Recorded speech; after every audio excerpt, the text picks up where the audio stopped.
మృగశిర కార్తె పురస్కరించుకొని బత్తిని బ్రదర్స్ ఆధ్వర్యంలో హైదరాబాద్లోని నాంపల్లి ఎగ్జిబిషన్ గ్రౌండ్లో ఏర్పాటు చేసిన చేపమందు పంపిణీ కార్యక్రమానికి ముఖ్య అతిథిగా అసెంబ్లీ స్పీకర్ గడ్డం ప్రసాద్, రాష్ట్ర బీసీ రవాణా శాఖ మంత్రి పొన్నం ప్రభాకర్ గౌడ్, నగర మేయర్ గద్వాల విజయలక్ష్మి, ఫిషర్మెన్ కాంగ్రెస్ రాష్ట్ర చైర్మన్ మెట్టు సాయికుమార్లు పాల్గొని చేపమందు పంపిణీ కార్యక్రమాన్ని ప్రారంభించారు.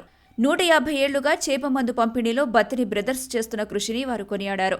ఆ సందర్భంగా మెట్టు సాయికుమార్ మాట్లాడుతూ ఎన్నో ఏళ్లుగా బత్తిని సోదరులు చేస్తున్న సేవలకు పద్మశ్రీ అవార్డు ఇవ్వాలని ఆయన కేంద్ర ప్రభుత్వాన్ని కోరారు.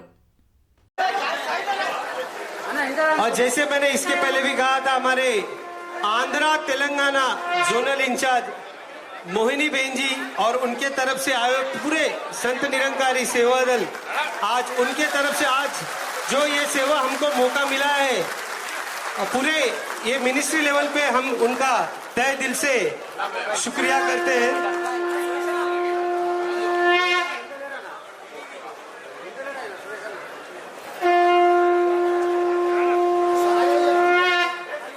హెచ్ఎంసీ వారి అధికారులకు, అదేవిధంగా పోలీస్ సిబ్బందికి, అదేవిధంగా మత్స్యకార డిపార్ట్మెంట్ సిబ్బంది అందరికీ చాలా ధన్యవాదాలు.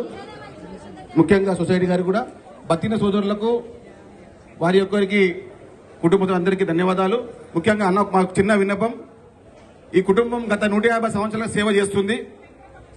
ఎవరెవరికో ఏదేదో అవార్డులు వస్తున్న విధానం చూస్తున్నాం, కానీ సేవా కార్యక్రమంలో ఈ కుటుంబానికి తెలంగాణ రాష్ట్ర తరఫున పద్మశ్రీ అవార్డుని మీరు కేంద్ర ప్రభుత్వానికి రికమెండ్ చేస్తానా. ఈ సేవా కార్యక్రమం ఎప్పుడు కూడా గుర్తుండిపోయే విధంగా మనము చేతుల్లో ఉంటుందని చెప్పి తెలుసుకున్నాం. థ్యాంక్ యూ అన్న. सो फिर से एक बार सभी लोग का तहे दिल से धन्यवाद करते हुए एक बार सभी लोगों के लिए एक बार जोरदार तालियां आ जाए प्लीज सभी